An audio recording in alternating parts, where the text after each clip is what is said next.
We'll do it live. Okay. We'll do it live. It.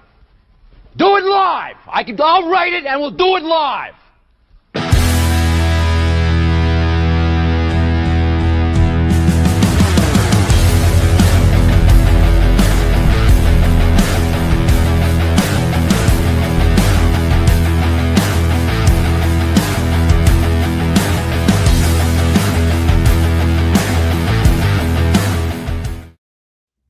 Good evening, Dr. Jared Johnson. What was that you were asking me before I clicked the live button? Asking me if I had what? What is it?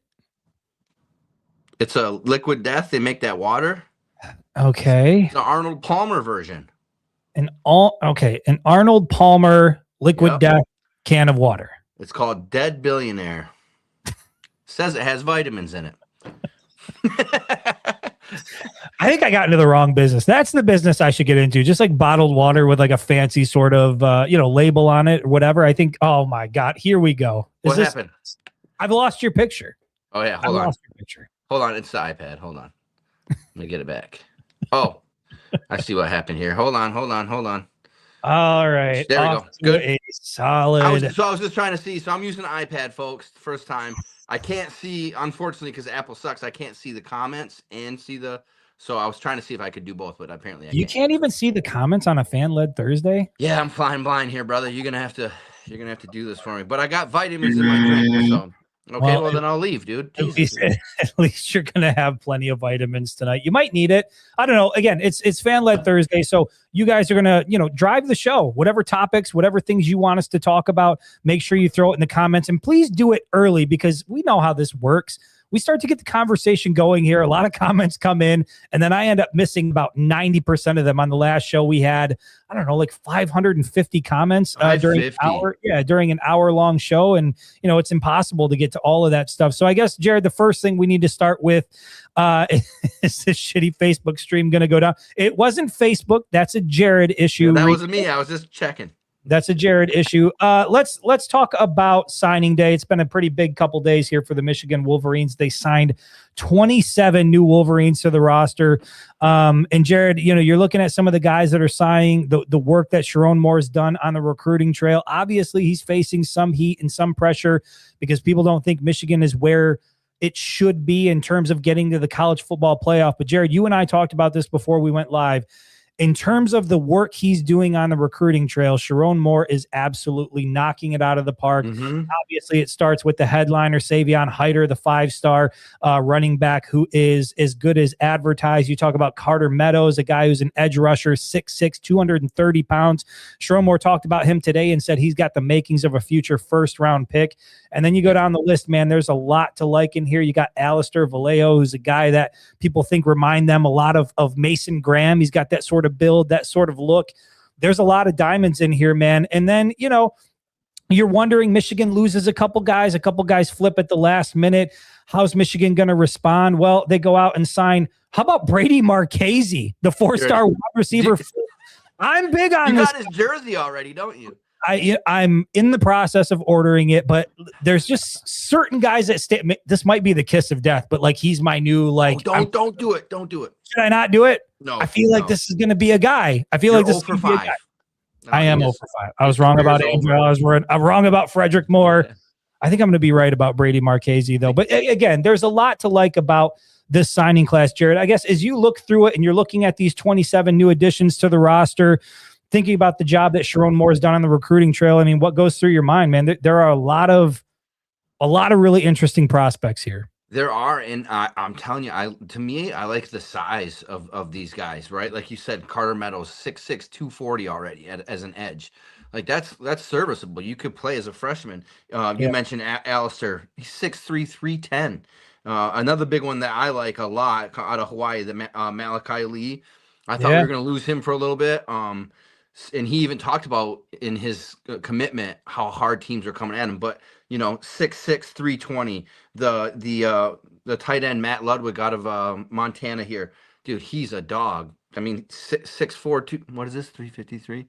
This is CJ Frazier. He's just there's a long running ever since we've been doing this show here. There is a long running joke that I was so big on Andrell Anthony for a while that I mean, look, this is a winged helmet SI Andrew Anthony custom jersey signed on the back here. I've got one of JJ McCarthy and Donovan Edwards too, but the number one jersey behind, I thought Andrew Anthony was going to be the guy. I thought he was going to be the dude. Oh. I mean, again, you give him the number one jersey. Does the number one jersey mean anything in Ann Arbor anymore? Because I think I get tripped up by that a lot. But yeah, I've been wrong on the wide receiver, the guys that I thought were going to break out. And so I hope Brady Marchese is that guy, but he's also a guy that I think can do a little bit of damage on special teams. And Jared, you and I have talked about this a while for like Michigan and special teams. Obviously, JB Brown was just let go. I think we all know that coming. Michigan special teams was an absolute disaster, and it just seemed hard to see any scenario where JB Brown was going to be able to keep his job after that, showing really no phase of special teams was any good. But when you look at a Brady Marchese, like maybe he's that type of guy. We've talked about this where special teams, punt returns, kick returns, Michigan they didn't really have any difference makers back there. You threw Andrew Marsh back there. You had Samaj Morgan back there, but you weren't really making plays that could flip the field in special teams. And he seems like he could be one of those guys. And so again, when you look at this signing class top to bottom, 27 signatures over the last 2 days, the guys that Michigan was able to retain, some of the flips that one of the flips they were able to get, they're still targeting another one that's big out there, another 5-star. Yep. I don't know. He might participate in Michigan basketball as well. We'll have to see how that plays out. But Dusty May offered Calvin Russell when he was at FAU. Yep. He's still a big-time target. There's questions. Is he going to stick with Syracuse? Miami in the mix, and obviously the Michigan Wolverines are in the mix, and so not quite done yet with this class. But I love what I'm seeing. And Jared, let's do this, because I think this is a good way to start it off while we're waiting for some questions to come in here. I see a lot of comments coming in. I haven't seen any questions yet. I might have missed them.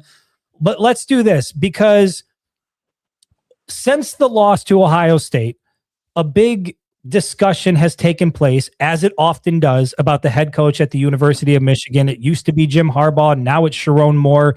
And it seems like, there's always going to be a faction of the fans that are going to be unrealistic, and they're going to want somebody's head the second that things go wrong. But when you listen to the commentary surrounding Sherrone Moore throughout the week, it seems pretty standard that everybody's in the same boat, that year 3 is a very big year for Sherrone Moore. And you had asked me prior to clicking the live button here that based on what he's done on the recruiting trail, last year he pulled in a top 10 class. This year they're sitting just outside the top 10. But again, those are rankings. Those are stars. When you look at the dudes, when you look at Savion Hyder, when you look at Carter Meadows, when you look at some of these guys, this is an elite class of recruits that he's bringing in. Jared, what was the question that you asked me? So, and I got to say one thing first, back to the special teams thing, because you said Brady. I'm telling you, if I am interviewing for the Michigan special teams position, and especially if Justice Haynes is coming back, I'm asking the question, hey, can we put Hyder back there? Because the kid's going to struggle to see the field a little bit if he's got Marshall and Haynes ahead of him, but he's a talent. You shared it on Facebook, some of the highlights. The kid's amazing. Why not throw him back there as a freshman and let him get some reps? So I would do that personally if he's not RB2. If he's RB2, because Haynes leaves, obviously we don't want to risk anything. But if he's RB3, you can't leave a kid like that on the bench. But the question I said is has Sherrone Moore's recruiting abilities extended cooled the seat, if you will? Because you said he's on the hot seat going in next year. Has it cooled it down to make it a little lukewarm? It's an interesting question, because I said this to you before we went live, but I do think that there are so many elements of this job that Sherrone Moore does well, just considering the fact that he is a first-time head coach. It is a massive program like the University of Michigan. Jared, I mentioned this to you, that he didn't have his opportunity to cut his teeth at another program. And I use Brian Hartline as a perfect example. Brian Hartline, the offensive coordinator at Ohio State. You look at this guy there, people were talking about, is he going to go to Penn State? Some of these other D1 openings that were out there. And it seemed like he would have been qualified, that there would have been some interest there, but he ends up going to what? USF is where he's off to? Florida. Yep. Yeah. So he's off to USF. And that's a job where you can have a minute to cut your teeth, right? The expectation isn't you got to make the college football playoff every single year at USF. And so as a new first-time head coach, you have the opportunity to sort of make some mistakes and you're not in the pressure cooker. But when you go to Ohio State, and when you go to Alabama and Georgia and Michigan and Penn State, it is a pressure cooker for any head coach. And we saw that with Jim Harbaugh. He was not immune to people calling for his job. And that's just the expectation that comes along with it. So when you ask me, is his recruiting success going to cool the seat down a little bit? Honestly, man, I think it's the opposite. I think it is the exact opposite. I think that Sherrone Moore recruiting at a high level at the University of Michigan, coming off of 2 back-to-back seasons where you don't make the playoff, just goes to show how strong this brand is.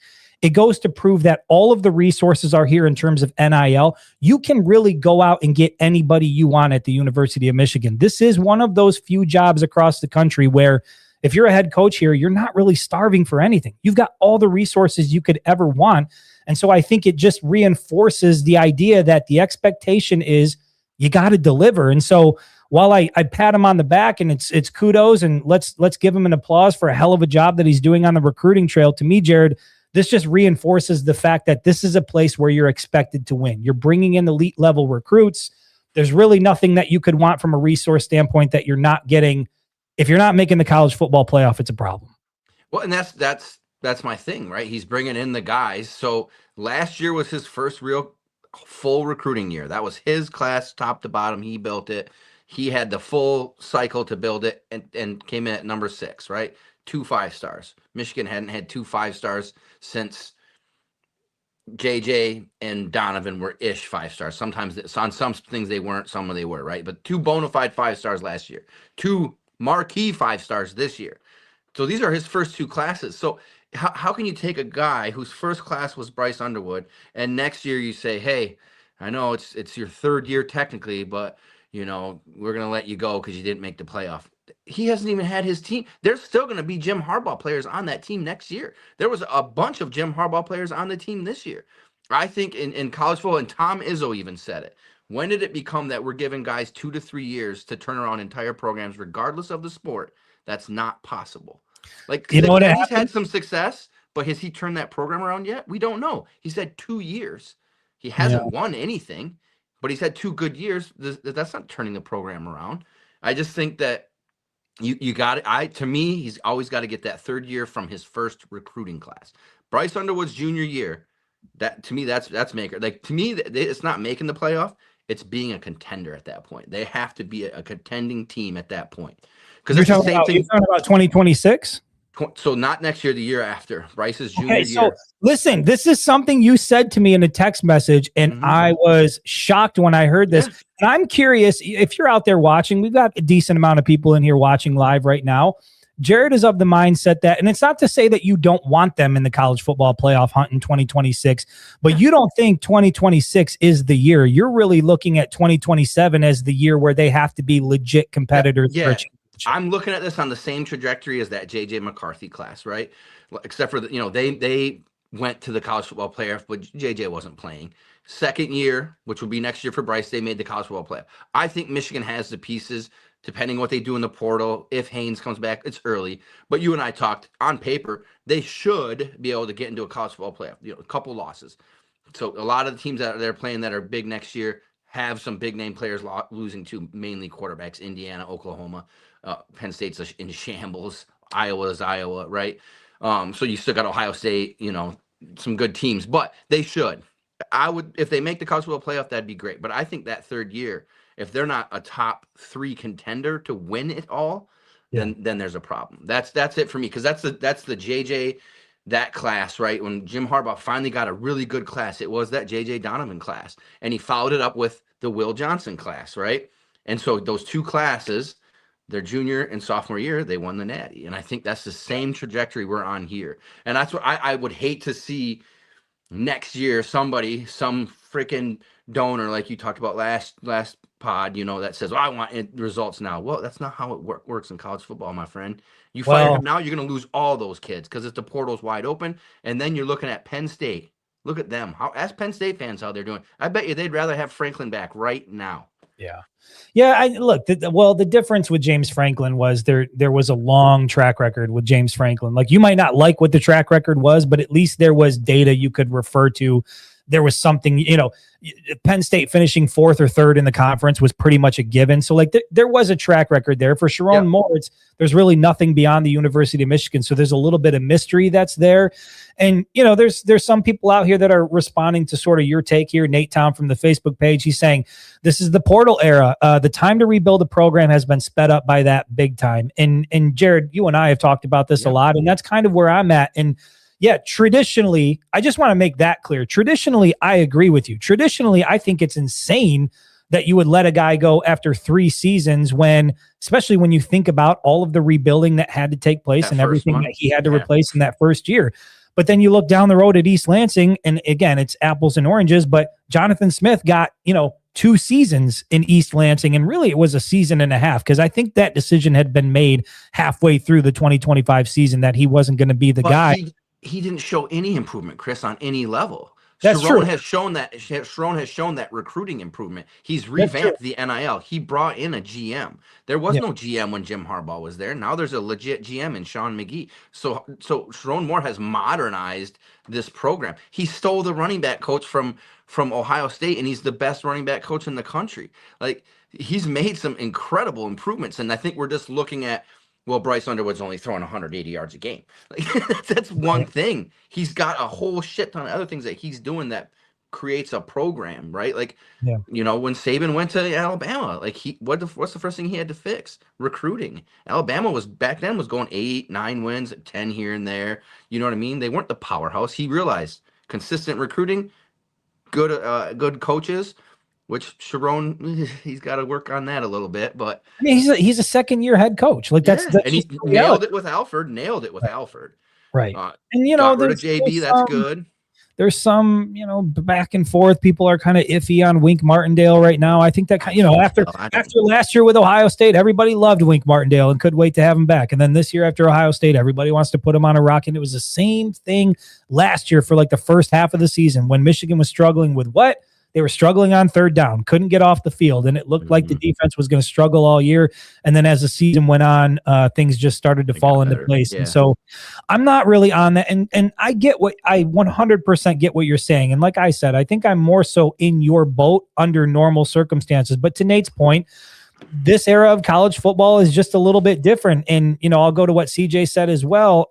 He says, you don't get that type of time in the NIL world we're in now with free agency every year. Immediate results are expected. And Jared, that's what I go back to is that, he should be given time in an ideal world to sort of let this thing play out. And, you give him 3 or 4 years or whatever it is to really let this all come to fruition. But the reality is in today's day and age of college football, it is free agency. It's unlimited free agency. You can dip into the portal and you can make things happen and you can make massive transformations in one off season.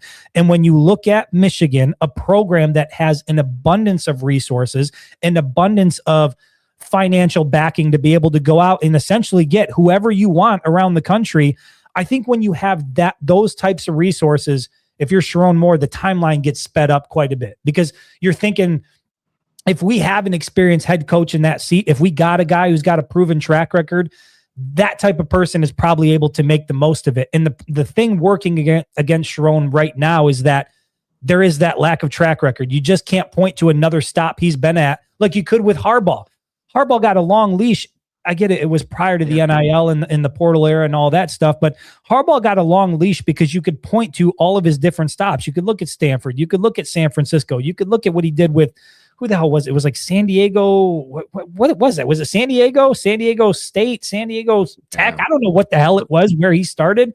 But there was a track record with him that you could look to and give yourself some comfort that if you just gave him enough time, things would turn around. And unfortunately, Sherrone doesn't have that.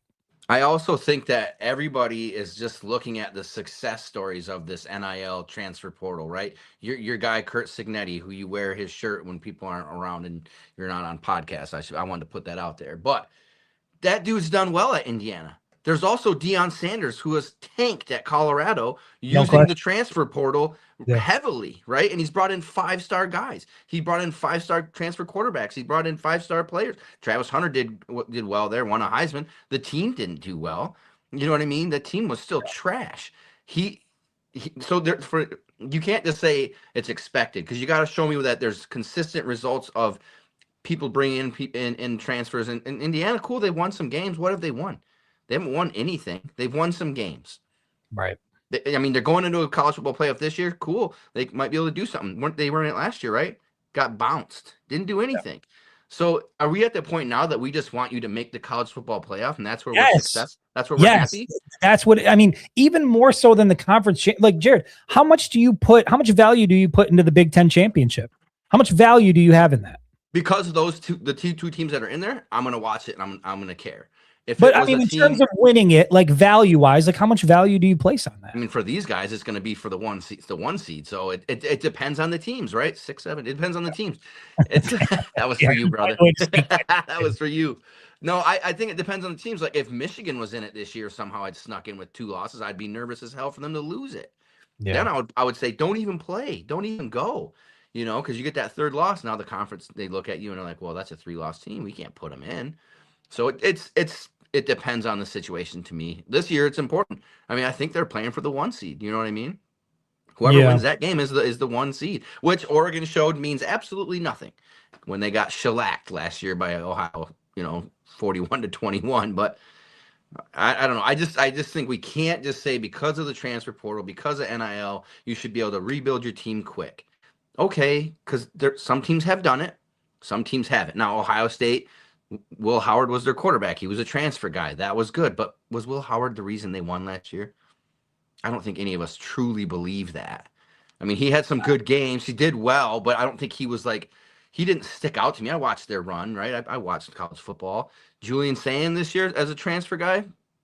Well, it's a little also bit different. Awesome. And it's easy to look like a really great quarterback when you've got Jeremiah Smith running out there. You've got an offensive line. You got Carnell Tate. Like it's those guys can make.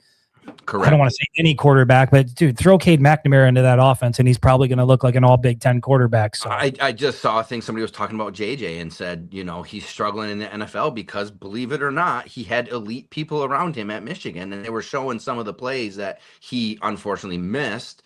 While he was at Michigan, that a good quarterback should have saw, and maybe that's why he's struggling. He had that run game. He had that offensive line was incredible, right? He had all the time in the world. And same with Sand. We hit him. We didn't even sack him, did we? We hit him like 3 times total.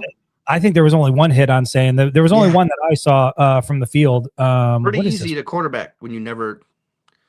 I'm running blind here. I can't see the comments, so you can't just read them to yourself. I got some notification that the stream on Facebook is struggling for whatever reason, and so great.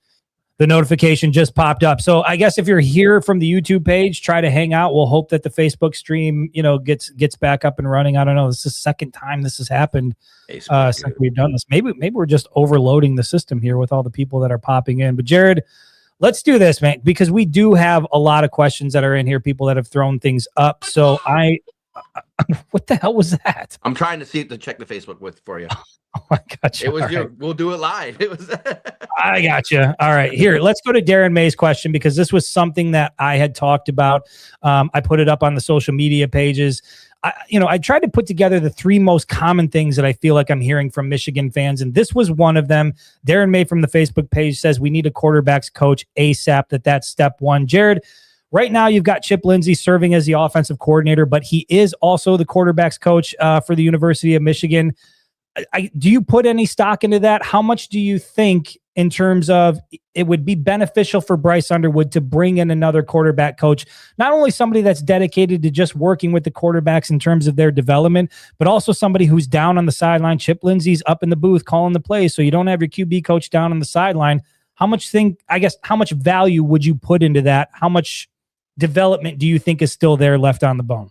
Man, 100%. I think it needs to happen. And the reason I'll say that, you and I talk about, we like football, we watch football. I'm not really a schematic X and O, break it down. John Gruden would destroy me. Those types of things. But I watched the game. I know a little bit about it, and I watched Hard Knocks with the Bills, and they have a quarterback guru is kind of like what they called him, and he worked with Josh Allen, and I mean, incredible detail. He would get set to throw and they'd stop him, and they'd have an iPad watching. They'd be like, all right, your arm needs to go up like a 1/4 of an inch. This hand needs to go here. This needs to go here. And I was watching. I was like, God dang, that's crazy. And then they put it all together and they said, here's him as a rookie. We've done this for, the 7 years he's been in the league. Here's him now. And they showed his throwing style. It was incredible, the transformation. They got one guy who's locked in on his mechanics, locked in on his reads, locked in on and just like you said, he gets off the field, goes right to that guy. What did you see? Well, your eyes weren't here. You did this, you did that. And then he goes to the offensive coordinator. So I'm 100%. It needs to happen 100%. With a talent like that, you got to put the resources to it. Yeah. And it can't just be a Michigan guy. It can't just be a name guy. It's got to be a proven guy. Got to be Tom Brady, right? I mean, he did okay. He did all right. Knows a little bit about the position. Yeah, I'm not going to pretend that like I know all the inner workings and what Chip Lindsey is doing with Bryce Underwood behind the scenes and all of that stuff. And even if they have other guys on the roster who are working with the quarterbacks, I'm assuming that that's the case as well. But what I will say is that I'm sure it would be nice to have, like, I don't know, man, look around the country. There are elite quarterback coaches out there aplenty that if you're the University of Michigan and you say, hey, we want to bring in a dedicated guy that can help work on mechanics, help work on fundamentals, just help the development of our quarterbacks, and have that guy on the sideline on Saturday so that when Bryce comes over, it's not a phone call up to Chip Lindsey or anything like that, but you're having real conversations on the sideline. I just think that would be tremendous for his development. And that seems to be one of the top concerns you hear from fans, is that they want to see an elite quarterback coach come in. And I guess here's what I'll say. I said I don't know what the behind the scenes stuff looks like in terms of what Chip Lindsey is doing. But the one thing I go back to that raises my eyebrow a little bit is Jaden Davis and his throwing motion. He has been in the program now for a while. He came into the program as a, 4-star, high 4-star, borderline 5-star at one point. I know that the rating sort of shifted a little bit, but he was a highly rated quarterback recruit coming out of high school. He came in with some obvious mechanic things that needed to be worked through. And after 2 years into the program, the throwing motion looks pretty much the same when you watch him out there. I mean, it's a long wind up. He drops the ball real low. And last year when Michigan was struggling and working through Davis Warren and Alex Orji and Jack Tuttle and nobody could really do anything, Jaden Davis really wasn't a viable option for this team. And so that's the thing that gives me a little bit of concern, is you would think you would see some improvement in Jaden Davis in terms of his mechanics and his readiness to come in and be a contributor if needed on Saturdays. And so I'm 100% in the same boat as the fans. If Sherrone Moore is able to, I say, you put out the feelers, you utilize your resources, and you look for a top flight quarterback coach who wants to come, make a name for himself at the University of Michigan working with Bryce Underwood. I would imagine that's a pretty damn easy sell if you're Sherrone Moore. And there's no question that it can't hurt, right? There's no downside to bringing in another guy who's really good at working with quarterbacks. No, and if I'm that quarterback guru and they offer me that position, in my mind, I know if I get Bryce to be a top 5 NFL pick, I'm probably going to go with Bryce, right? Like, the kid's not going to say, oh, you got me here, shake your hand and walk away. He's going to say, you got me here, now you're going to take me through the NFL too. And there's long history of strength and conditioning coaches. Tim Grove, Michael Jordan's strength and conditioning coach, stayed with him his whole career, right? You get with one of these type of athletes and it can make your career. And it's just like, I mean, you buy a sports car and you have you or I drive it, right? We're running right into the wall. Yeah. You got a Ferrari talent in Bryce Underwood. You got to get somebody who knows how to get him where he needs to be. And I agree with the fans 100% on this. I think it's an absolute no-brainer. I just hope that Michigan doesn't do what sometimes Michigan does. And, we need a Michigan man. Okay, Tom Brady, that's fine. We'll let that happen. Brian Greasy, I don't think would be a horrible hire. I don't think who I think would be a great hire. You said you don't want Michigan to do what Michigan always does. And now you're listing Michigan guys. Two guys that will never take the job. I tell you who I think would be a great person for it would be Byron Leftwich. Byron Leftwich. Okay. Yep. Yeah. He was great. And he, I mean, even Tom Brady, when he went to Tampa, said like he knows his shit. Like he's a good, he wasn't exactly a mobile guy, but he's a great quarterback. And I mean, if you can get Tom Brady to listen to you at the last of his career where he was already, the man, that tells me you know what you're talking about, right? So I think that would be a good one. And I don't know what he's doing now, but he's not making that much money. He's not head coach anywhere. You know what I mean? So sure. If somebody can look up what Byron Leftwich is doing, we'll give him a call after this. here's what I'll say. And we talk about the people who follow this page, the fans that are here, how this is just not just a good looking group, but a real smart group. And I said that I put out this list, right? Bring in a dedicated quarterback coach for Bryce Underwood. You want to know who signs off on what the fans say that they want, what the Michigan fans say they want? How about Jake Butt? Jake Butt retweeting this list of things that we put out today. So Jake Butt says, you guys talk about, hey, you want Chip Lindsey to have full control of the offense in 2026? Well, guess what? Jake Butt agrees with you. You want Sherrone Moore to bring in a dedicated quarterbacks coach for Bryce Underwood? Guess what? Jake Butt agrees with you. And you want Michigan to go into the transfer portal and bring in some legitimate, viable weapons for Bryce Underwood at wide receiver. Guess what? Jake Butt agrees with you. He says on Twitter, he retweets the tweet and he says, this must be the priorities this offseason, along with significantly upgrading special teams and replenishing the defensive line, in particular with future day half potential level players. So, look, I think that overall, I don't think that what fans are asking for is completely unreasonable from this team. I think that you sit back and you sort of watch the way that things play out, and you can see that you're not that far away from being a legitimate championship contender, but there are things that absolutely must be done.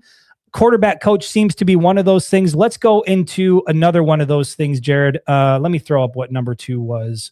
Just so we're just dialing it in, right? He's just dialing it in. Like I said, he's doing some of the right things. You can't say, you can't hang it all on because Bryce is throwing some weird passes here and there. Yeah, Let's talk about what number 1 was. And this has been a topic of conversation, and I think Sherrone Moore alluded to it after the Ohio State game, that there was a bit of a change in the game plan.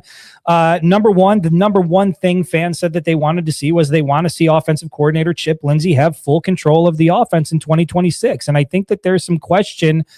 They know that Chip Lindsey is calling the plays, but in terms of developing the game plan and then in game when there's changes being made, how much does Sherrone Moore have his fingerprints on it? There's 2 games that people point to in the 2025 season and say, boy, those looked very, very different. And one was the Northwestern game where it looked like Bryce Underwood was firing all over the field. I get it. He made some mistakes, but I've said this before, like you can live with Bryce Underwood making mistakes if it's in an effort to push the ball down the field. That offense looked vastly different than what we saw on Saturday against Ohio State, right? It looked like Michigan's offense went into a shell. Bryce Underwood had 5 passing attempts in the first half against the Buckeyes. I don't see any world where that's going to be acceptable. And Michigan struggled on third down. And so when you look at all of these things, it just seemed like something changed in that Ohio State game. And the belief is, based on the reporting, that Northwestern was more in line with what Chip Lindsey wants to see from this offense, and Ohio State was more in line with what Sherrone Moore wants to see from this offense. And there was also some reporting that as players were walking off after the game, walking off the field, that one player who I can only assume was a starter said something to the effect of, it's real nice that we worked on a game plan all week to never use it in the game, right? So when those things are being said by your players, and it's doubtful that this guy was the only one feeling it, it sure seems like Michigan, had a direction of what they wanted to do against Ohio State, and then they veered away from it early when it seemed like the running game was going to work. So, Jared, I guess I'll just ask you, Chip Lindsey took a lot of heat this year because the offense didn't look as prolific and as explosive as people wanted. How much do you put into this that maybe Sherrone Moore needs to just take a bigger step back from the offense and just let Chip Lindsey run this thing? No, I once again, we have the smartest fans on the winged helmet, and I agree 100%. And I'll go back to something. So I don't want to go down a rabbit hole, but to me, it ties into this scripted plays. What do you think about scripting the first 10 plays of the game? What was your thoughts ever on that? I'm sorry. Hold on. I got to remove this guy from the. Let's just get one of these dipshits out here. Hey, you got a good one. Totally fine with Ohio State fans coming in here, but just bring something of substance, please. Don't boot him. So scripted plays, like the first 10 plays of the game are scripted. You've heard of that, right? Nick Saban, huge proponent. Yeah. Yep. What have your thoughts been on that? On what they actually did? No. What do you think? Like, do you think that's a good idea? Going into a game with the first 10 plays, we're scripted regardless. We're going to do these 10 plays, and that's how we're going to do it. I mean, I subscribe to it, I think, but that's based on tendencies that you know from watching game film. And so I think, yeah, you have a game plan come in. Yep. You want to be the team that dictates what happens on the field, right? You don't want to play reactive. You want to be the one dictating the terms. So I'm on board with it. I'm not saying it's the only way to live, but sure, scripted plays coming out of the gate, I'm in favor of it. So here's what when Nick Saban kind of explained it, because I never fully understood it. I thought, you're scripted, it's 3rd and 1, and your script is a deep out. Like, is that what you're really going to run on 3rd and 1? But what he said was exactly what you said. He said you build it based on the tendencies of the defense, right? And it stops you from scrapping your game plan early because something works. 36-yard Marshall run. When that happened, Sherrone Moore was like, we got him. We're going to run all day. And everything went out the freaking window. And I think we've talked in the past too, it's his job on the line, right? So he might get a little bit nervous and start pulling the reins back on some things like, oh my, this is my job. I got to, but he's got to let it go. Chip Lindsey did great with Drake May. Drake May's killing it in the NFL right now. I mean, he's an MVP candidate, and he came up under Chip Lindsey. Like, he exploded under Chip Lindsey. I think the guy has shown that he can get an aerial attack going, and you got to let him do it. Either that or just fire him and take it all on yourself, and then you own everything. Because that's my other part. I feel bad for Chip Lindsey getting flack, and we don't know if he's even – I mean, in the end, Sherrone Moore is the head coach, and he can say, no, I'm going to do this. And Chip Lindsey's not going to come out and say, what the player said. Hey, that's not the game plan I had. But if you're not going to let him do it, then don't let him do it and take it all on yourself. And you're kind of scapegoating the guy. To me, it feels like you're doing him bad. You're doing him dirty. He's building the game plan all week, and you're scrapping it. Yeah, and look at the heat that Kurt Campbell took last year, and then he ended up losing his job. Talk about a guy who's maybe it wasn't even his fault. Position, you never know. But there were a lot of people throughout the year that looked at this offense and said, we got a better quarterback, but things just kind of look very similar to what we saw last year with maybe some better, more athletic pieces in place. And I've heard this narrative as well, too, that it looks like you took a Bryce Underwood and you plugged him into Michigan's offense, and you tried to get him to work within what Michigan does traditionally well. Yeah. Whereas the other school of thought is, and I know you're not a big fan of me talking about the investment that gets made into the quarterback, but you do make a sizable investment into the quarterback. Why not build your offense around what he does well? Don't ask him to do anything that's really out of his wheelhouse. Don't stretch him too thin. You want him to develop and you want him to grow, but you also want him to be successful on the field. And so a lot of times it just felt like Bryce Underwood was trying to work his way into Michigan's offense versus Michigan's offense really playing to what Bryce Underwood's strengths were. And I think a lot of that you could see in the running ability. We know he's not like a 4.3 burner, right? He's not a complete speedster, but that is an element of his game that when you incorporate it into this offense can make this offense incredibly dynamic. And we just didn't get to see much of it this year. So I don't know, was he uncomfortable doing it? And Sherrone Moore said earlier in the year that, hey, if you're going to run your starting quarterback, you better make sure you have 2 quarterbacks. So was it a fear on the coaching staff's part? I don't know what it is, but when you have a true dual threat quarterback like Bryce Underwood and you take that running element out of the offense, I just think that adds more pressure on you, and you're taking one of your biggest weapons and you're saying, nah, we're not going to use it. For what? What's the reason? I'm 100% with you, because I remember the week that he said that, he made that comment.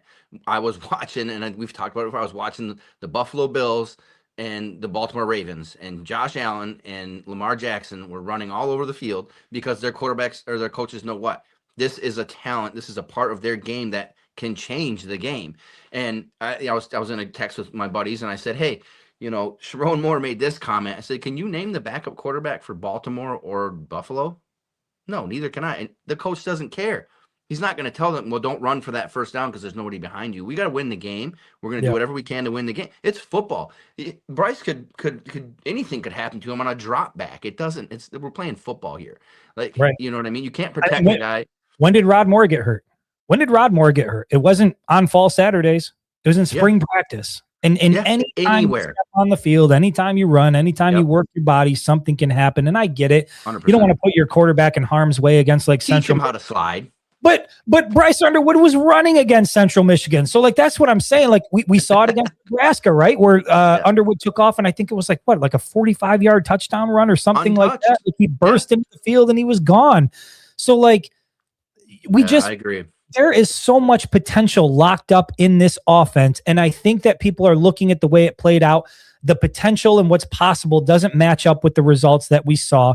And so there's a belief that, the Jim Harbaugh blueprint, the smash mouth football, even Sherrone Moore, like his motto is smash, smash, smash. We get all that, but you've brought in some weapons now. You got some legitimate guys in this offense. I get it. They were young and you had some issues with the offensive line, and there's all kinds of excuses we can make. But at the end of the day, there is potential in this offense to be incredibly explosive in 2026. And I think that if you don't see that, it's going to be an issue for Sherrone Moore. It's going to be an issue for Chip Lindsey, because the talent is simply too good to see a repeat of what we saw in 2025.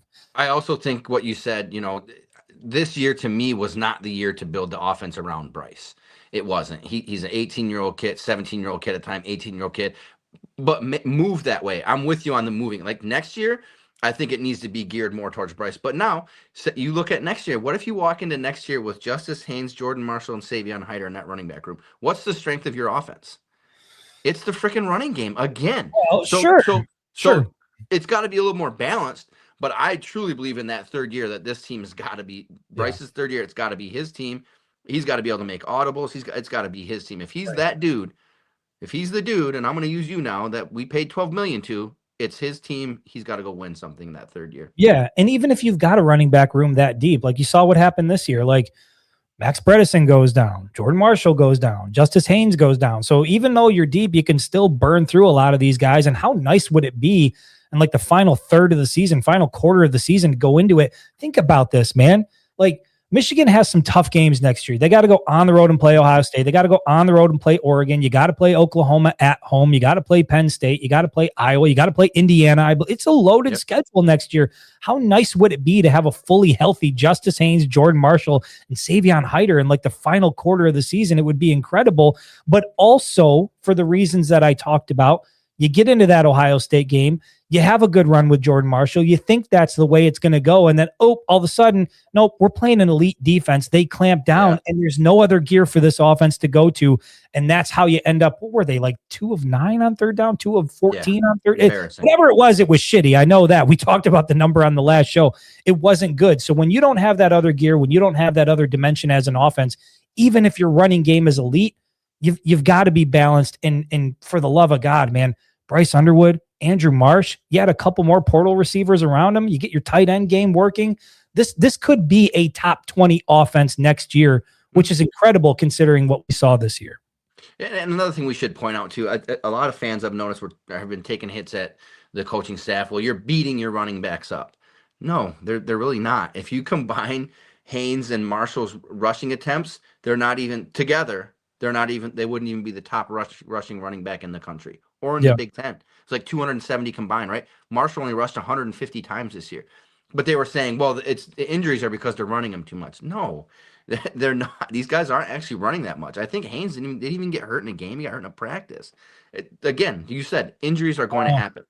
I think the first Michigan State. He tweaked something, and then I think it aggravated in practice. But was it Michigan State or was it USC? I can't even remember. I don't remember. No, it was USC. It was USC. Yeah, he only played half the USC game, right? Yeah. He went out. But that's another thing. I don't know if it was what was number 3 on the list. We got to go to where are we going to 3? Well, yeah, we'll go to number 3 real quick, and then I want to run this commercial from. How about this? Let's do this. Let me run the commercial from VFW National Home. I'm going to run the commercial. I'll come back. We'll go over number 3, the top 3 things that Michigan fans have said they want to see from this offense in 2026. We'll go over number 3. That's relating to the wide receiver situation. We touched on it a little bit. We'll dive into it, I guess, a little bit more when we come back. And then I will start going through, and we'll do some real quick hitters on the questions that have come in, because I've seen a lot of good good ones come in. You just can't help yourself. and this is the other thing I want to say before we go to the commercial. I guess username from the YouTube page, kill yourself. Is that how you say that? Yeah, you got to modify that a little bit. But he says, or he or she says, Chris, you need to holler at Facebook customer service or something concerning the Facebook streams, or immediately give the YouTube link to the viewers in case it goes down.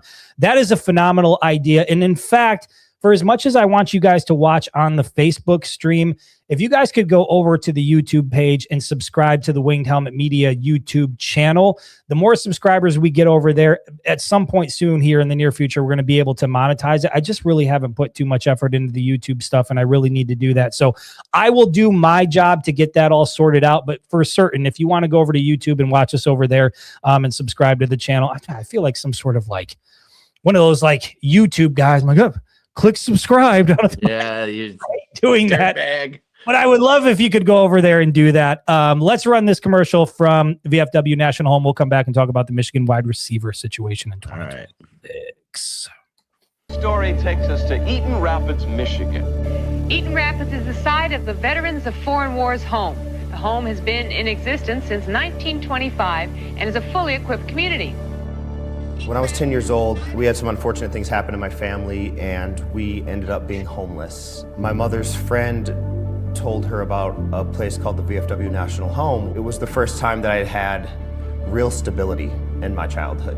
Very few people outside of the state of Michigan understand that this is a place where veterans from all over the United States can go and get help that they need.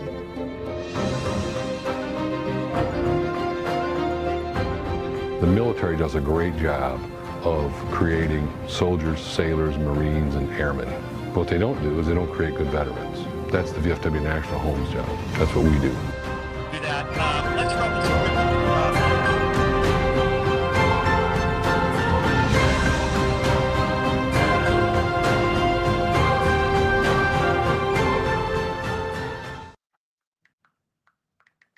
All right. Thank you once again to VFW National Home, kind enough to be our sponsor here. And I've said it before, but you know, if you are a veteran and you're looking for resources out there, it's just a phenomenal group to get in touch with. They do everything from free housing to childcare. They help you get your finances in order. They are a tremendous resource for veterans out there. So if you are a veteran, definitely look into VFW National Home. If you got to get yourself right, it's a big deal, man. These people go out and they devote their lives to making sure that they can keep us safe and take care of this country. And so, damn it, Jared, it's our duty to make sure that we return the favor to these guys when they get back. And thank you for your service as well. I'll tell you, you know, in the last couple months, we had a guy come in that his retirement was messed up, and in 2 years they fudged a number, so they cost him 2 years of his retirement. And so, you know, he came to me, my boss and I went and looked through it, and I went some of my resources, $39,000 in back pay. Wow, incredible. Yeah. Incredible. So that's what we're here for at the National Home. Any veterans that are on the stream or on the page, or if you know anybody, send them my way. If they have any issues with VA, anything, we can help them with anything. And that's what we're trying to do. So we appreciate you, Chris, pushing it out. Yeah, absolutely. It's a phenomenal organization, and again, grateful for their support here to Winged Helmet Media. Let's do this. Let's talk about the third thing that Michigan fans have said that they absolutely want to see from this offense in 2026. Jared, I think this is a non-negotiable. And I know that people want to bring up Donovan McCulley as like an example, and this is no shade to Donovan McCulley, but to me, the third thing that people want to see is they want to see the Michigan Wolverines hit the transfer portal and pull out like legit elite wide receiver talent. You know, and I've said this on a show before, and I don't say it to sound cruel, but like, I don't want any guys from UMass. I don't want any guys from UTEP. I don't want any guys from these lower level programs. I want to go in and get a guy from, and I'm just throwing it out there, get a guy from LSU, get a guy from Bama, look how it worked out with Justice Haynes, right? When you go out and you're able to land some of these pretty elite prospects in the portal. When it comes to wide receiver, Jared, there has been so much of an investment into Bryce Underwood and making sure that you have the guy at quarterback. I think seeing Andrew Marsh, an up-and-comer, a true freshman who really started to come on toward the end of the season. We're not going to talk about that Ohio State game because the fact that he didn't even get targeted last Saturday just drives me nuts. But you've got, for sure you've got a guy in Andrew Marsh, but that's not enough for Bryce Underwood. You have got to surround him with weapons. And I think that even though you got some guys on the recruiting trail, some guys that had signed at wide receiver, Travis Johnson being one of those, a high four-star kid, these guys could possibly come in and make an impact. Again, we saw it with Andrew Marsh. True freshman can do that. But Jared, I agree with the fans. They want to see Sherrone Moore dip into the portal and go get an experienced elite level wide receiver. How much stock do you put into that? Yeah, I mean, 100%. If next year you want to make that playoff, he's got to have people to throw the ball to. He's got to have guys that can get open and consistently catch the ball. And a guy that people talk about, right? Nick Marsh. A lot of Nick Marsh, Michigan State guy. He had a problem with drops this year. I think he had 13 drops. I was doing some research on him, and I was like, oh my gosh, maybe we don't want that. I mean, he's a talent, no doubt. He had some weird non-talented kids, that's all I'll say, throwing the ball to him. But if it hits you in the hand and it's counted as a drop, you drop that. Like, that's on you, buddy. So I would still love to see him come. Yeah, I think, some great guys out in the portal. I think they talk about I think there's the tight end from Penn State, Andrew Olesh, I believe. We targeted him. Wasn't he committed to Michigan at one point? Yeah, we lost him. Or did he not commit? I think he was. Yeah, we were either super favorite or he was committed. We thought we were going to get him and lost him at the end. He was in the mix for sure. Yeah, and he seems like a talented young kid, and he'll be a second year guy. And I got to put a lot of this on Bryce too, right? Like, to support your thing, we're paying you $12 million. Now you can go sell the program a little bit. Like, these kids. You played at camp with these kids when you did 5-on-5s or you did Elite 11. They brought these receivers in for these quarterbacks to throw to, right? Like, those guys, when you watch those camps, those aren't slouch receivers that 5-star quarterbacks are thrown to. They're 4- and 5-star receivers too. So Bryce knows these kids, you know what I mean? So he's going to have to start targeting some of these kids too and saying, hey, we're going to throw the ball. Such a lazy take. Listen, and this is from the YouTube page. It's RG's mentality. He's going to be the number one receiver in the portal, period. So if you want to go get portal talent, why would you not target the number one guy? Well, even if he's not number one, because you're not really sure who's going to hop in at this point, right? There's still time to hop in. But the idea, he's going to be one of the top wide receivers in the portal. He's from the state of Michigan. He's familiar with the Michigan Wolverines. I just don't know why this is a lazy take. Now you might think like, look, his parents don't like Michigan. He's got no interest in Michigan, whatever. All I'm going to say about that is I don't rule anything out in today's era of college football. Nope. Not with NIL, not with the way things work. And we have seen crazier things happen. I mean, dude, Michigan has a former Spartan in their secondary right now who wore the Block M to his Michigan State graduation. Like, we live in strange times right now. So the idea of Nick Marsh ending up in Ann Arbor by the time this is all said and done, do you think it's improbable? Sure. Is it a lazy take? I don't think so. We want Michigan to go after the top wide receivers in the portal, regardless of who they are. And Nick Marsh is one of those guys. And so I think that it's absolutely a valid take. There's no question about it. I'm in the same boat. I 100% agree with fans, Jared. I don't have to sell this on you, man. Like, I've been talking about the passing game and wide receivers all season long. I just felt like they needed to get more out of that aspect of the offense. And I think going into year 2 for Underwood, year 3 for Sherrone Moore, it is critical. It's critical that this offense looks like it can function and compete with the best that college football has to offer. And the reason I say that is because we have now spent 2 years as fans sitting back on fall Saturdays and watching this offense struggle, watching this offense be inconsistent. Are there times where the running game looks absolutely dominant and you're like, yes, smash mouth football? There's no question. Justice Haynes was a home run threat. Jordan Marshall in between the tackles and the way that he could burst and get out in the open field, that's all fine and good. But there were too many times this year where the offense just hit a wall and couldn't do anything. And that was largely because there wasn't that other gear to go to. They couldn't really do anything consistently through the air. And that all came to a head against Ohio State, where after a little bit of success on the ground, the Buckeyes shut it down and Michigan couldn't do anything else. And so I think it is a top priority if you're Sherrone Moore and you're this coaching staff. You got to go into the portal and you have got to, whatever you sold to, what I forgot his name. What's his name? The Marchese? Oh, you're Brady, your guy. Brady Marchese, right? Yeah, I think it's Marchese. I don't know. Marchese, whatever the hell it is.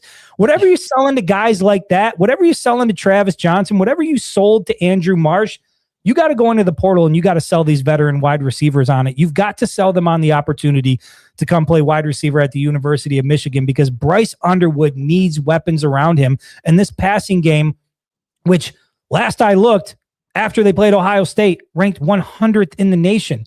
That is just unacceptable. I get it. Young quarterback, young offense, young offensive line. There's no shortage of excuses that we could make for this year as to why the numbers look the way they looked.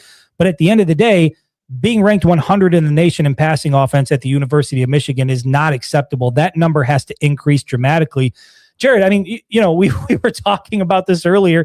You tried to sell me, by the way, on the fact that the 2023 passing game was 7th in the nation. It turns out it was like 87th in the No, that was yards, wasn't it? So the whole thing, because JJ had such a high completion percentage, when you roll all the stats in, Sure, it was like it came up with some crazy stat number. It was 7, but yeah. But let me ask you this: Michigan 100th in the nation in passing offense this year.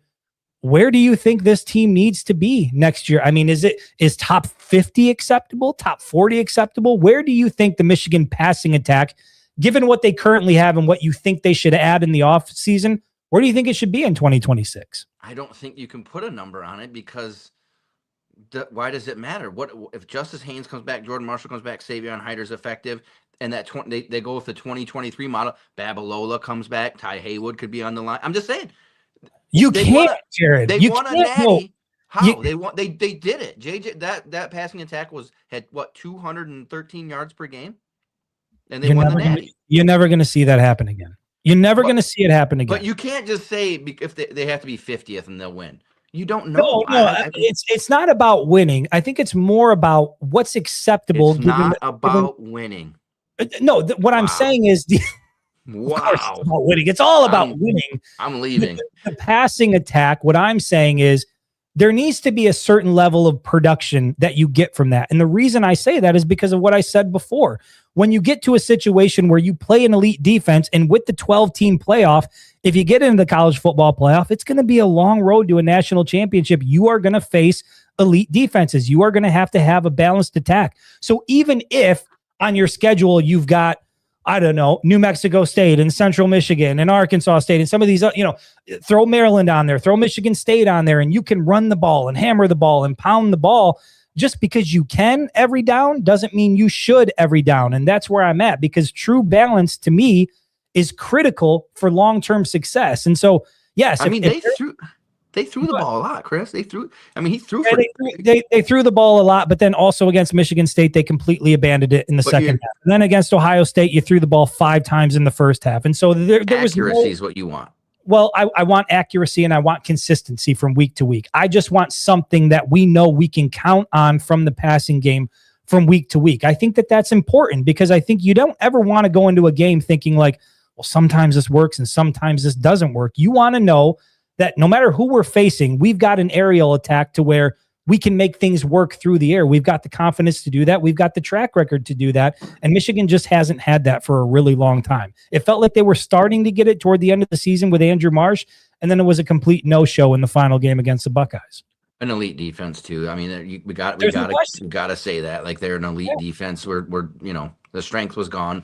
No, and I'll tell you, I've been thinking about this too. So the 21, 22, 23 team, I was very involved with them with a lot of NIL stuff, and I got to go to a lot of practices, got to see a lot of behind the scenes stuff, off season.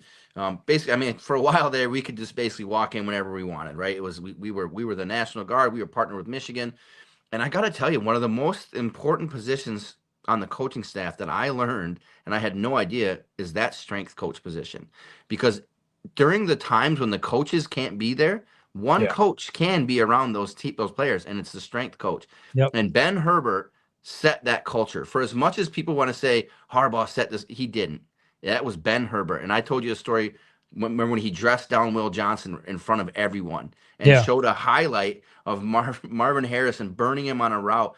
And the whole premise was, when they went to the weight room, they had to put their shoes a certain way, and they had to be touching the wall. Right? They go in the weight room without their shoes, and his were facing the wrong way. And Will Johnson, 5-star, great player, he destroyed him in front of everybody. If you can't put your effing shoes here, right, this is what's going to happen to you when you play Ohio State again. He ran a play on that, and he set that culture of accountability and structure. And I think that they kind of lost a little bit of that. You know what I mean? And it just doesn't. They didn't seem like they were as disciplined as some of the teams in the past, making silly mistakes. And And I wish we could bring Ben Herbert back. That's where Well, my rant's complete now. But I'll just let me add on to that rant, even though we were on the wide receiver thing, because sorry, I had to. No, but you're right, because anybody who had the opportunity to just be in Ben Herbert's like atmosphere, just be in his like. Yeah. Right. There's some guys that just have that thing, right? You're around them. Like Jim Harbaugh had that when he walked into a room. It was just the energy felt a little bit different, right? When Ben Herbert walked into a room, particularly when he made eye contact with you, this guy was just like he was awesome. He was on another level, and I was fortunate to like be around him a little bit. And I remember when Jim Harbaugh left, and it was before he took Herbert with him. One of the things I said repeatedly on social media, I said it to multiple people. I said, you know what? At least we've still got Ben Herbert, and that gave me so much confidence. And when Ben Herbert left, you're right, Jared.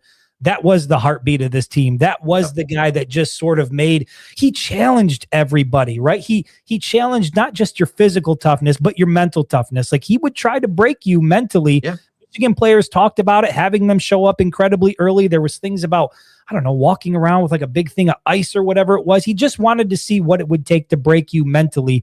And there's a reason why that team was unbreakable. 2023, that team was unbreakable. Yeah. And that's what you need. So like when we talk about Sherrone Moore, when we talk about all the changes, you got, quarterback coach, you need to add wide receivers. You got to let your offensive coordinator do that. It is a multi-layered thing. And when you are a first-time head coach at the University of Michigan and you are trying to manage all these little parts and pieces, I think that it is critically important that as much as you can delegate to the experienced guys that you've put in place to do their thing, that you do that so that you can manage what are the critical components, which is what's the culture of the locker room like? What's the mentality of this team like, right? You are more so of a GM at that point, right? You got to trust the guys that you put in place. Correct. I think that's especially true for Chip Lindsey. It's true for Wink Martindale as well. I mean, think what you want about Wink Martindale, but this guy, talk about experience, how much football he has coached in his lifetime. These guys have been in those positions for a real long time. I would think it would be advantageous for Sherrone Moore to lean on them as much as possible. But in terms of the wide receivers, there's no question. And you're not going to get any pushback on it. And it's a reason why Jake Butt agrees with it. We all know you've got to surround Bryce Underwood with as many weapons as you possibly can. So if you are Michigan, if you're Sherrone Moore, if you are this staff, and you see an elite guy hit the portal, a wide receiver, tight end, whatever the case may be, you've got to go all in and do whatever you can do to bring that guy to Ann Arbor, because the more weapons you surround Bryce Underwood with, the better off this offense is going to be. You need true balance if you want to get to where you want to be, even if you've got that elite running game. Why not have both? Why not be elite on the ground and elite through the air? I mean, that seems like a pretty damn good recipe to win a national championship. Might work. It might work, right? Like, shut down the run. We're just going to throw it over the top. There's another team that I think kind of has that right now. Oh, yeah, Ohio State, right? Undefeated, number one in the country. I don't think that their running game's elite. Well, it sure as hell looked pretty damn elite with Michigan Wolverines on Saturday. I'll tell you that. And I don't want to give them any credit, but damn it, it looked pretty damn good. It looked pretty balanced. Let's do this. We're at an hour and 2 minutes. Fudge, man. I feel like I just am a failure when it comes to these comments. And look, you can't even see the comments, and so you're pretty much no help. I'm useless. I am going to apologize. Oh, wait, there's little question marks. Okay, so there's little question marks. That's called a question. Somebody asked, no, but there's like a little icon that's a question mark, like in the box. This anytime. Has been here the whole time? I'm just now noticing it. Yeah, I had no idea that this was the case. I'm so embarrassed right now. Let's go to Rico. Let's go to Rico from the Facebook page here. He asks, should Michigan get a quarterback to compete with Bryce Underwood to make sure he doesn't get lazy or arrogant? I mean, what do you mean? Should they go out and get like a legit guy that could compete for the starting job? If you're asking if they should do that, I don't think so, and I don't think you're ever going to see that happen. And I said this to somebody earlier. Yeah. There was somebody that was trying to Monday morning quarterback a fan and saying like, look, we should have started with Mikey Keene right out of the gate. And I think with the luxury of hindsight, sure. And if Mikey Keene had been healthy, probably the best route to go there, if he's healthy, with the luxury of hindsight, would have been you start Mikey Keene, a guy who's played a lot of football. He has over 60 starts in his career. He's thrown for over 8,000 yards. He's thrown for over 60 touchdowns in his career. He's not a guy that's going to get you to a national championship, but he is a steady hand in the offense.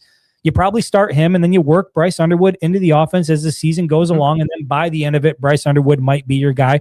But that's not the way it played out. So when Bryce Underwood made the start week 1, and for anybody out there that wonders how this is going to go, and Jared, I'm going to say it one more time, with the amount of money that was invested into that quarterback, when you started Bryce Underwood week 1, he is your starter for 3 years. Under no circumstances is there ever going to be a guy, unless there's an injury, under no circumstance will there ever be another quarterback taking snaps for the Michigan Wolverines, unless you're up 40 and it's mop-up time or something like that.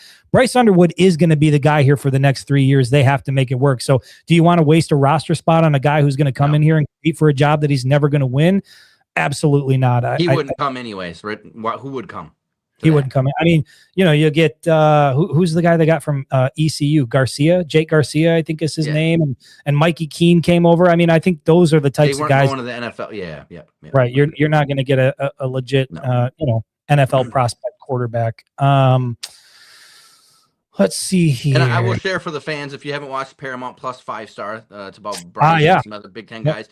They show some of the practice footage of Bryce earning that spot, and the coaches are on there and they're like, listen, I mean, he won the spot. He in practice, he did the right things and he's the best guy, and I can tell they kind of didn't want him to win that spot right away. They probably kind of wanted to play Mikey Keene, but in the end, he won. He took the job. Like you said, right? You took the job. Now you got to perform. So great show, by the way, if you guys want to watch it. Great show. Yeah. It's called 5-star, right? Yeah, it's on Paramount Plus. We'll send them a bill afterwards because I said it like 3 times. So, once again, I see the question. Please change your handle on here because I hate saying "kill yourself." But an individual from the YouTube page I love asks, will Sherrone actually go harder in the portal, or will he overestimate this roster again?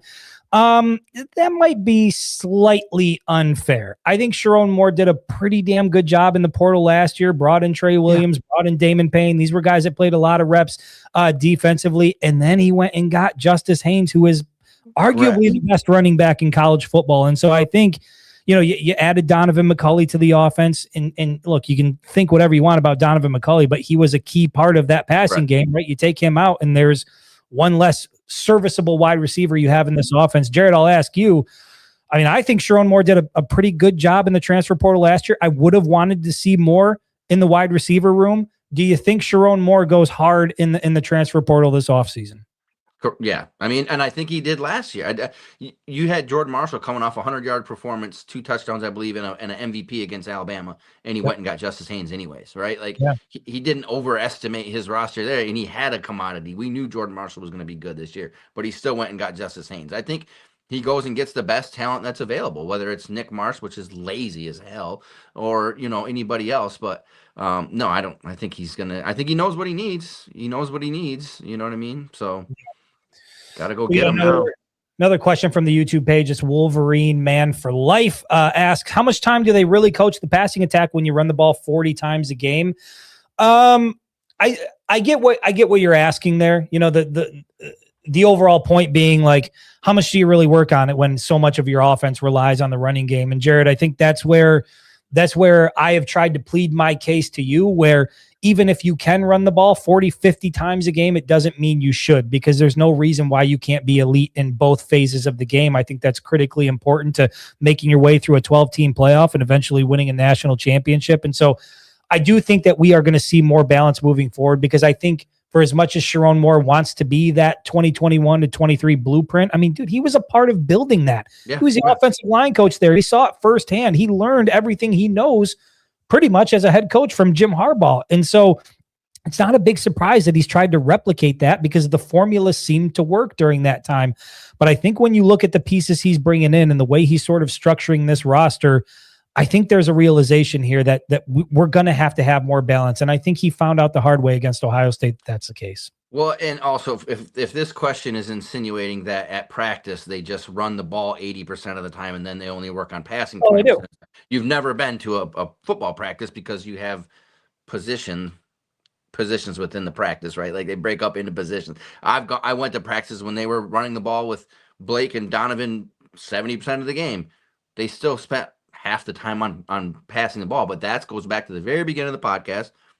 we bring that quarterback coach in, and the running backs are over here running through the holes, making their reads, and Bryce is over here learning his craft, right? Because when they break out, they don't have Bryce Underwood every time handing that ball to the running back. It's a coach or a grad assistant does a lot of it, right? Just like the snaps don't always come from the center. There's that grad assistant tossing the ball up. Like, yeah, they're not just not practicing passing.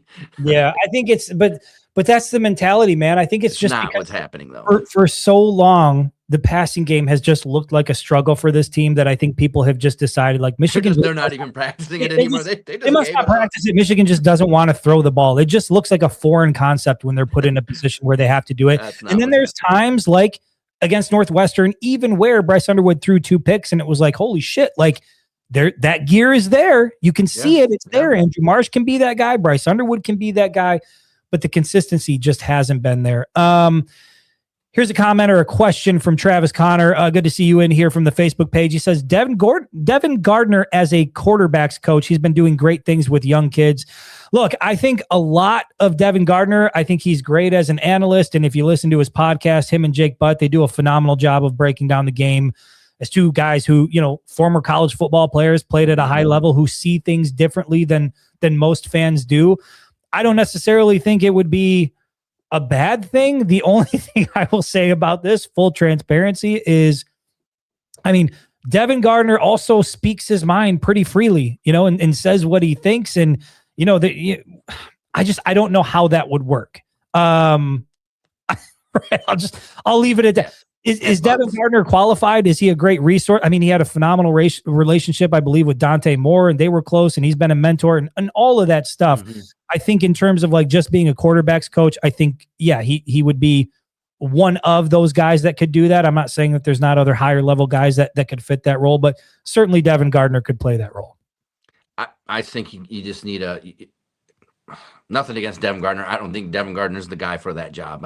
I think it's a nuanced guy who brings in this new technology that breaks down every aspect of the game to the finite point where true elite quarterbacks begin to excel is when they learn every single little, you know what I mean? Like that, even building that clock in their head of when you get off a progression, right? JJ is struggling with that in the NFL right now, getting off progressions because he didn't really learn that at Michigan. And Bryce said, right, Michigan doesn't develop quarterbacks. Maybe he's not wrong. Maybe Bryce was right. Maybe Bryce was right all along. Listen, Devin Gardner, here's I guess how I'll put it. I think Devin Gardner, in that position or in any position on your staff, you need like a company guy.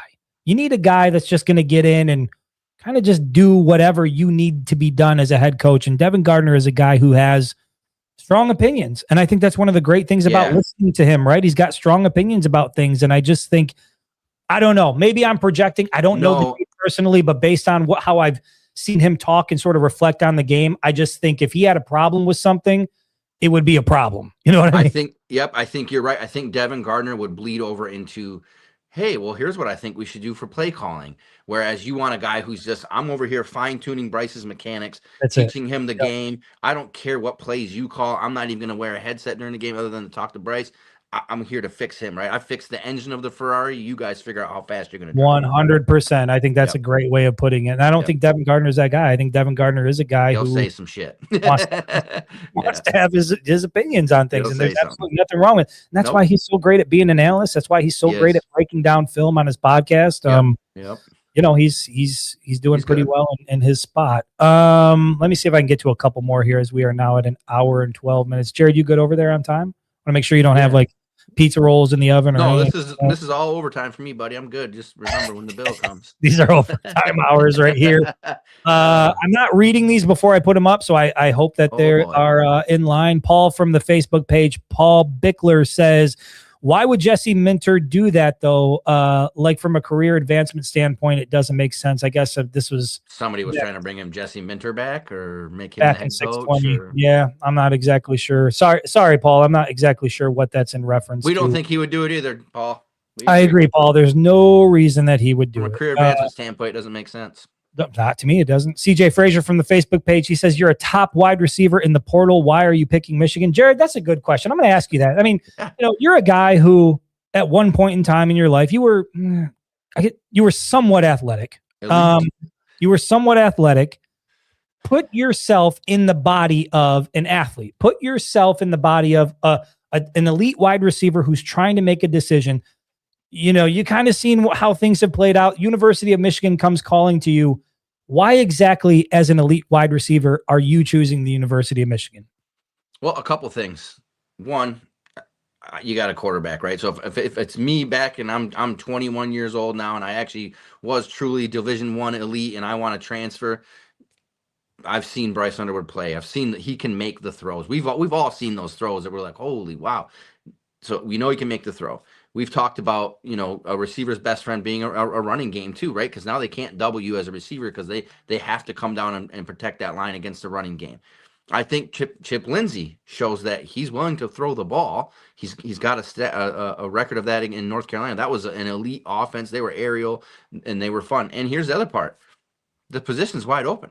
If you come there, it's yours to lose. You're not coming to a team where you're competing for a wide receiver spot. If you're a semi-elite receiver and you're in the portal, you come to Michigan, you're walking up to the line starting day one pretty much. Learn the playbook and you're on the field. I mean, Andrew Marsh is got one position locked, but I don't think – is there any other position that's locked on that field in wide receiver? No, not anybody that's a sure thing. Not anybody. Nope, that's what I'm saying. So if you're that top dog and you want to come over and you're gonna be that guy, and I think that's how Sherrone Moore needs to sell it. And I think he's got to go tell these kids that we're gonna throw the ball, we're gonna let Chip Lindsey take over, and he's got to stick to it though. That's the problem, And I wonder if kids are hesitant, because they see this podcast, they see Chris Breiler, obviously they're listening. World-renowned Chris Breiler saying, "Hey, Sherrone Moore takes over the game plan," and then they don't throw, and this kid's probably gonna be like, right. "Damn, I don't know." I've actually had people blame me for recruiting issues, recruiting struggles. Think that somehow I'll never forget. This is a complete side note. I'll never forget. It was Illinois 2022. It was in Ann Arbor. It was that freezing ass cold Illinois. Right? Blake got hurt. Michigan was close to losing that game. And I remember I got a message from somebody. I'll never forget this. I got a message from somebody blaming me for pushing the idea that J.J. McCarthy should be the starter, because if Cade had remained in that starting position, Michigan wouldn't be right now, fighting for its life against Illinois. So there are some people out there that think I've got a lot of influence on what happens with the program. Maybe they're right, Jared. You don't. I never heard your name mentioned once in that. You and me both. I've been thrown out a couple of times, but I've never heard my name mentioned, at least in other ways, in invitations. CJ, I guess I'm a little less idealistic about this thing and a little more, I guess, just practical about the real situation and where we're at in college football. If I'm a top wide receiver in the portal, why am I picking Michigan? I'll tell you why I'm picking Michigan. I'm picking Michigan because Larry Ellison gave me a call and made me an offer. I'm picking Michigan because they offered me some stock options. I'm picking Michigan because they gave me, maybe a share of some sort of company or whatever. And you saw this with Blake Corum, right? Blake Corum with his NIL thing was really on the cutting edge of I don't just want money. I want to be invested in things. And so I think that from that standpoint, Michigan has a lot to offer. You get a Michigan degree, you're set up for life. You know how it is, dude. When you're not a Michigan graduate, you're on the outside. But if you're part of that elite group, if you're part of that exclusive club, they take care of their own. And there's a lot to be said for having that Block M degree. And so that's a part of it. And I think that when you think about that in terms of your life and how things are going to play out, there's no guarantee that if you go to Georgia, even if you go to Ohio State, that things are going to work out in the NFL. But if you got a Michigan degree and you got stock options and you got connections with people who are in really high places, you can sell that in today's college football. And to me, the biggest concern is what you said, Jared. They can paint me a cool picture of what my role is going to be in the offense. But when we get against Ohio State, am I going to get 0 targets? I'm concerned about that. And so I'm sure that there's very real conversations that are going to have to take place. And Jared, I said this to you during the season, one of the biggest downsides outside of the lack of production to not using the passing game during the season is when you go on the recruiting trail and you go in the portal and you're trying to land these guys, when there's not much film to put on, you kind of just got to find a different way to sell it. And I think it just makes your job that much more difficult. But certainly Michigan is not a program that's starved for resources. Let's try to get a couple more questions before we get out of here, Jared, just because I want to make sure I do right by the people that have spent over an hour in here and have joined us. Appreciate you. again, you guys make this such an enjoyable experience. I'm so glad that we're back doing these lives. Jared, I mean, I don't even know if people realize, like, you were the one who pretty much convinced me to go back to doing lives. We sat out front of my house and you're like, hey man, you got to fire up the lives again. I'm like, I don't know if there's much interest, whatever. And here we are. Tens of people watching us now. Tens of people here. The live numbers have been pretty good so far. Yeah, I'm pretty impressed with the way things look. Yeah, for sure. Franco 2705. Is it Franco or Frank Aro from the Frank Aro? Jesus, I think I need like bifocals at this point. I need bifocals and maybe a hearing aid. Frank Aro 2705 from the YouTube page says, how much NIL money do we think we can spend? Seems like there's only a finite amount of cash to go around. Do we have any left in the portal? Jared, I'll let you answer that first. How much money do you think Michigan has to spend? There's no cap to it. I mean, you got the richest man in the world. Probably, I think he's second now, Larry Ellison, donating money. I think what happens is, honestly, they go back. Sherrone builds a roster of, hey, these are the guys I want, and this is where I think that they're at. Because that's the other part, right? There's no cap. There's no salary cap. So it depends. It's set based on what other teams need. Right. So if you got a Georgia that they had a dip in their wide receiver production, and you're competing against a Georgia, all of a sudden they got some resources. So that number bumps up. And that's the hard part. A lot of times, from what I've heard of these stories of NIL, is they don't know. You don't know what the other team offered. Because I'm telling you right now, that show, the 5-star, Bryce's dad's talking about Michigan offered twice what LSU offered. I don't think that there's bad business people in Michigan, which tells me they didn't know what LSU offered, right? Because if LSU's offering 6, you don't offer 12. I mean, you go 8, you go 9, or they just wanted to blow his mind. I was going to say, or they knew that it was going to take something like substantial to really swing that. You never know. Yeah, you don't. But you leave a kid with this too. Hey, here's where we're at.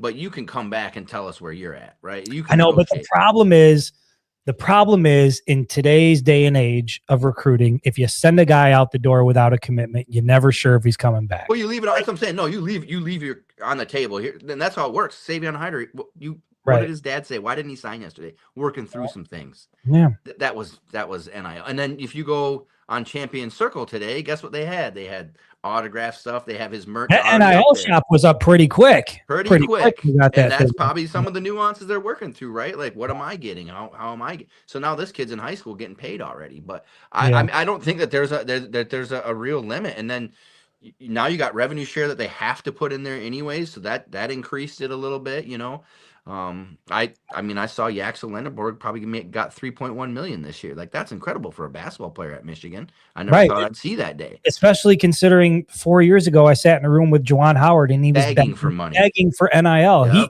He looked at the media people and said, can anybody help? We need it. We need it. Right. And so we're in a completely different place now with college athletics. And he's probably looking at Dusty May like, I'm sure there's one part of him that's like half the program. There's probably another part that's like, you son of a bitch, you got $30 million to build a roster. Yeah. I couldn't have done that and won championships, but no, I'm kidding, of course. I don't think that there's anything there, though. I've been heavy with the NIL thing. I think that Sherrone can do what he did with Bryce and go to the donors and go to the Champion Circle and all these folks and say, hey, that's a guy we need. So we have to make him a serious offer right now before we lose him.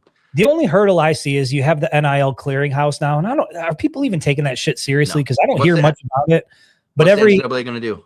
Exactly. Like you're supposed to filter every NIL deal through this clearinghouse that like reviews it and approves it.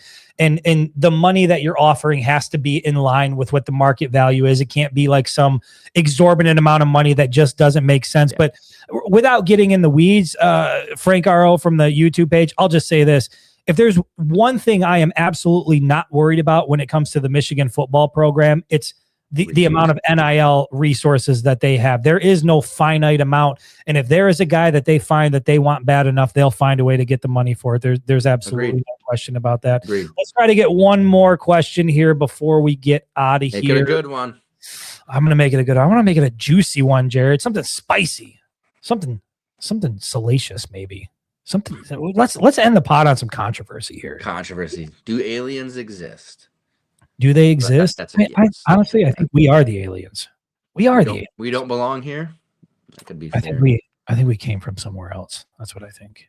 I think we were put here for this. We're really impressing somebody. or this is what they wanted, right? Like, dude, this is what they're doing. They're looking at a couple of dinks here on idiots. a podcast saying like that's why we planted those things down there. They're doing it. They've those reached who are doing fulfilling their destiny. Peak human development here. Lots of comments, man. You know what? I like how the fans, they talk to each other. You know, they had their own thing going. That's true. Here's a good one to end on. Okay. Here's a good one to end this one on. Jared, you might hate it, but I think it's a good one. Great. It's probably terrible. Matthew Bursley from the Facebook page. He says, let's say Sherrone can't win the big games next year. Let's say Sherrone Moore can't win the big games next year. How many years does he get to prove himself? Jared, you and I were firing text messages back and forth in a heated debate. You said that I was cynical. You said that I'd been in the media for too long, that I've lost my sparkle. I've lost my shine. I'm just Mr. Negativity. Jared, I want you to start this. I want you to be the first one to answer. Again, I'll ask, let's say Sherrone can't win the big games next year. Then what? How many years does he get to prove himself? So he goes 8-4 is what we're saying. Basically, he loses the 4 tough games that he should lose, right? The 4 tough games that we're pointing out, right? Indiana, what were we saying? We said Indiana, Oregon, Ohio State, and Oklahoma. So he goes 8-4. I think he gets one, and for me, he gets one more year, just because I understand recruiting and I understand the building of that team. Now, I don't think he's going to go 8-4. I really don't. I truly believe you're going to see an increase from Bryce Underwood this year to Bryce Underwood next year. The game's going to slow down, and because you hear elite athletes at every level always talk about that second year when the game slowed down. That's not. They all aren't saying it just for fun. It's truly what happens. The game slows down, right? Now you can talk about the sophomore slump; those things happen too. But I think he gets to Bryce's junior year. I really believe it, because without him, Bryce isn't here. And again, go back to that show. They talk about behind the scenes of how they got Underwood, and Sherrone brought him into his office and said, "You're not leaving the state of Michigan. I will never let a talent like you leave the state of Michigan. So what do we have to do?" And so Bryce Underwood's here. Imagine this team right now, this year, without Bryce Underwood. I mean, I think they win 7 games. I really do. I think they won a couple of games because he was there. I truly believe that. So I think he's done a lot of good things. I think he still has some big changes to make. I think he's got to look at his staff a little bit. You and I have talked about that. I think he's got to show that he's willing to make the hard call. I think firing Brown wasn't a hard call, but I think he's got to make some more changes. But he's done so many good things too. Unless they implode next year, right? Like James Franklin did. Like if that happens, sure. If you've lost the team, which James Franklin, you could tell he lost that team at some point. It was all gone. Everything was gone, right? Like, I mean, things went sideways, but it also seems like a lot of those guys liked James Franklin, and when they let him go, it was like a lot of the players did not agree with it. And liking the coach and having him have proper amount of 100%, 2 different 100%. things, right? Like you can love the coach. If you ain't listening to him, you really don't love the coach. And I've said that about Sherrone too. You can be a player's coach. You can be a guy that people love to be around. But the one thing about Jim Harbaugh, like people talk about how he was odd, he's a little bit different. You never knew what he was going to say. That guy had command, right? He was like the Nick Sabans of the coaching world, where they're a general when they walk in, the Urban Meyers of the world, right? They walk in. Yeah. And if you're dicking around as a team, when Jim Harbaugh walks in, or when Nick Saban walks in, or Urban Meyer walks in, you're not doing that anymore, right? And let's be fair, like there's only so many guys like that in the coaching stratosphere that really carry that amount of weight, and everybody else is sort of trying to like get themselves there. And certainly you can't expect Sherrone Moore now to be where Jim Harbaugh was when he was here. No, but that's where that building your staff goes into, because you look at like the coaching trees of Nick Saban and who else did you mention? Jim Harbaugh has a pretty good coaching tree. Urban Meyer, good coaching. Like they had some badass assistant coaches. Yeah. Has Michigan had a badass assistant? I don't think. I mean, Tony Alford's pretty good. I think he's going to be the running back coach of the year. Jed Fish is doing okay with Washington, but he wasn't Sherrone Moore. Look at Sherrone Moore's staff right now. Sure. And his staff right now. Do you see an elite guy? Well, and that's one of the things that Jake Butt had brought up on the podcast is like, Jim Harbaugh had a whole host of resources and coaches he could reach out to sort of build what he was doing. I mean, how many times did he lean on his brother John in the NFL and like bring in this, where did Jesse Minter come from? Where did Mike McDonald come from? Like these were all connections that Jim Harbaugh had. And Jake Butt's point was Sherrone Moore really doesn't have that quite yet. And so in terms of building your staff, right, you're trying, Ron Bellamy's been there for a while. Grant Newsome is a guy, like these are all guys who have been in the program, but in terms of like really going out and branching out and bringing in some elite guys, he doesn't have the network here. Here's what I'll say about where I stand on this, Matt. I think that if he doesn't win the big games next year, regardless of what I think should happen, I think he'll be gone. Because I think that's where we're at in today's era of college football. And there's just some numbers. I sent these numbers to you, Jared, and I think that this helps put things in perspective to kind of give you an idea of what things have looked like over the last 2 years. And so I get that we're not at the end of the year right now, so this is a little bit skewed in terms of the AP poll. But through 2 years, Sherrone Moore is 2-9 against teams that finish in the AP top 25. So I'll say that again. We're in week 15, but the teams that are going to finish in the top 25, like if they lose in the coming week here, whatever bowl game they have, they're not going to fall out of the top 25. So Sherrone Moore is 2-9 versus teams that finish within the top 25. He's 3-5. Think about this. He's 3-5 in 2 seasons against Big Ten teams that finish with a winning record in conference play. So he's 3-5 against the top tier, the upper tier of the Big Ten conference. These are teams that finish with a winning record in conference play. And 4 of his wins, Jared, 4 of his wins within conference play in 2025 came against teams, Big Ten teams, that had a combined record of 4-32 in conference play. So 4 of his 7 wins in the conference came against teams with a combined record of 4-32. And that's why 9-3 feels so hollow, because those 3 big games that were on the schedule, Oklahoma, USC, Ohio State, Michigan did not look competitive in any of those. So to Matt's question, if he can't win the big games next year, what happens? I don't think he gets another year. But I'll say this, if you don't win them, you better damn sure make sure you look competitive. Like you belong on the field with these teams. You can't get blown out by 18 points. You can't go, 2 of 15 on third down. At the very least, if Sherrone Moore is not going to win some of those big games next year, Michigan has to look like it belongs on the field with that upper level of competition. If they get the doors blown off on the road against Oregon, on the road against Ohio State, you struggle against Penn State. If that starts to happen, you lose again in your own building to Oklahoma. If you start to see that happen next year, it's really hard for me to see a scenario where he gets a year 4. And again, it's not about whether or not I think that's right or wrong. It's just where I think we are in today's era of college football. When you're the head coach at the University of Michigan, it is a pressure cooker. Ask Rich Rodriguez, ask Brady Hoke, ask Jim Harbaugh, who had his contract cut in half before he ultimately took Michigan on a national championship run.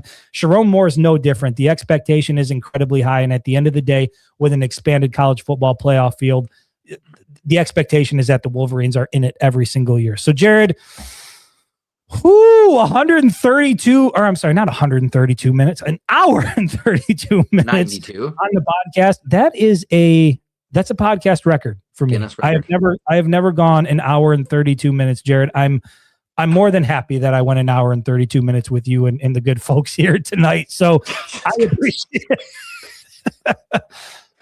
You can't help yourself with this. I can't help myself, but I am. Everyone's impressed, Chris. Everyone's real impressed with your stamina. I'm grateful for everybody who hung in here for an hour and a half and allowed us to go through the show. This is something that I want to continue, in the coming weeks as well.